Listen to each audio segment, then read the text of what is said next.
talk a little bit about our local food pride in Romanian life in generally, in Romanian markets, and how it really can go into Romanian restaurants and food trends in 21st century. First of all, you should all know that Romania is a country of consistent rural territory and of subsistence farm and rural communities. So what does it mean to be a subsistence farmer or a farmer community? That means that a family which can be composed out of 2 or 3 generations, meaning grandparents, parents and children living in the same farm, are only living on what they are producing with their work and the land they are working on. There are very little state money or help from the state, so they are living on, let's say, the minimum welfare. So this kind of makes the problem of local food and local pride not a problem for us, because everybody is making their own food, their own winter supplies, their own pickles, their own charcuterie, and so on and so on. But of course, in the last 20 years, with the develop of the food markets, food chain, restaurants, fast food, supermarché and everything, it kind of become a little bit of a problem from people living in the cities. So 19% of people living in cities, they still have a special and living bond with relatives living in the countryside. So less than 10% of Romanian citizens are rootless, or let's say without roots in the countryside. Okay, but since we entered the European Union, this became a problem. Okay, for us, of course it's a little problem, but we are trying to deal with it like every other European does. So in 2013, after some 4 years of trying to get European money to do the implementation of our national traditional food product label. Okay, the milestone stopped at 4,402 Romanian products labeled as traditional food product in Romania. The problem was that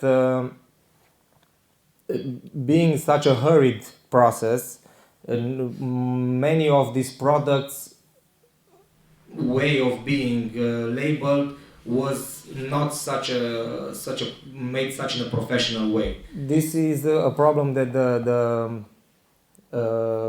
local community and more or less the government has to deal with, because now looking backwards, they have to build some labeling and labeling process, so each one of these products can be labeled in a more professional and safe way. But this is for the main part of Romania. This is no problem, because as I said earlier,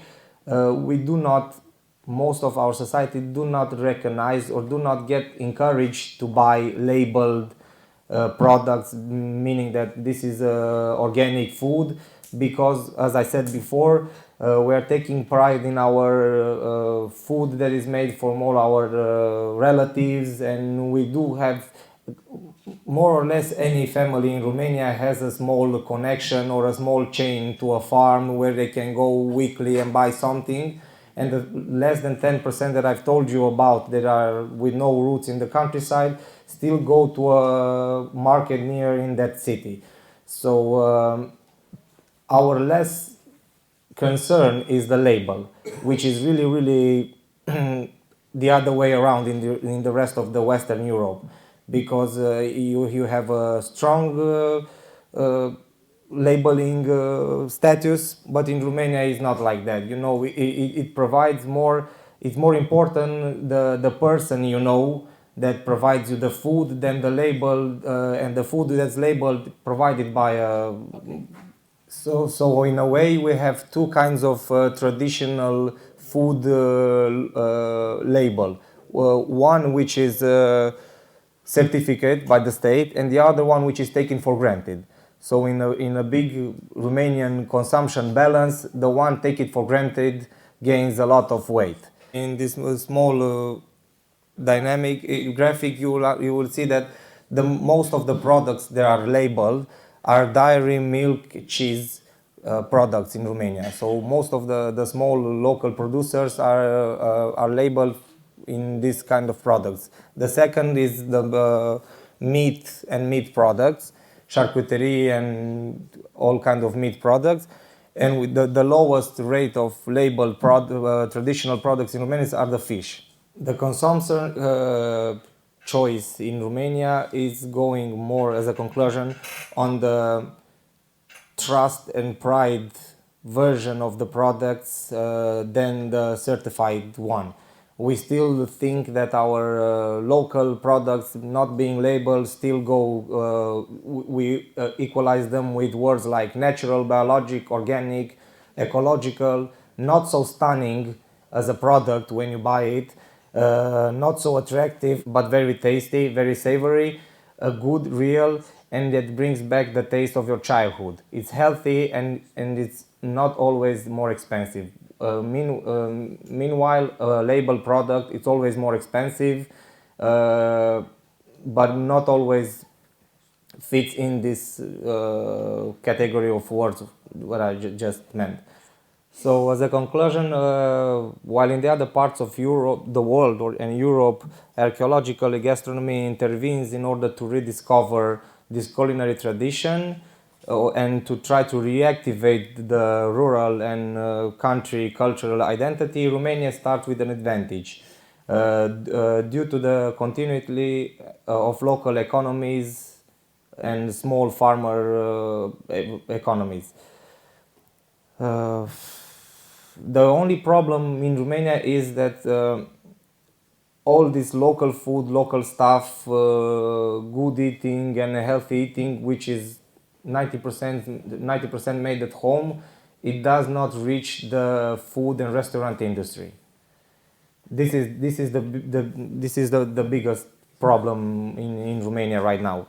First of all, because of the labeling that we do not recognize, okay, so you can buy stuff without any papers and labeling and warranty certificates and so on and so on. There's a really small of products that you can buy on written papers or something. It's a small percentage on your business, so you can buy less than 1% of food from markets without any papers in Romania.